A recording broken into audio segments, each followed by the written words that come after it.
فردا. شما از ما قرار نیست سوال بکنیم، ما قرار سوال کنیم. بفرم. آقا سلام. سلام علیکم. از کجا آمدین؟ اردبیل‌دن gelmişim. چند روز تو راهین؟ 3 gün 4 gün yoldayıq. دفعه چندمتون اومدین؟ Özüm 5 dəfə gəlmişəm. 5 dəfə اومدم اینجا. این بارش هم پیاده اومدین؟ نه 3 بار پیاده gəlmişəm. 2 بارم اینجوری ماشینla. این فرق با ماشین اومدن و پیاده اومدن تو چیه؟ اونا با ماشین میرن، اینا پیاده. فرقش دیگه اینجوری فرق میکنه. پس برای چی پیاده میرید شما؟ ما ماشین نداریم چی دیگه. ماشین نداریم، ما اینجوری گفتیم که اخیانا همینجوری پیاده بریم. تو این پیاده روی خاطره خوبی، چیز خوبی هم دیدید تا حالا؟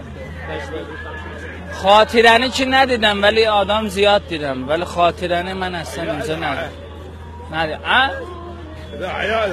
شبکه سیدندی پخش edəcəklər gecə. فارس دراش. بله فارس دراش. از کجا چی اومدی؟ ما اردبیل‌دن. من از خرمشهر اومدم. خب چشم. کاری داری؟ خدا. بله.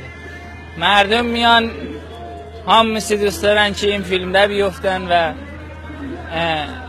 عراقی برادر داریم. فیلمبرداری ایرانی ایرانان gelmiş. ما از منطقه خرمشهر با شما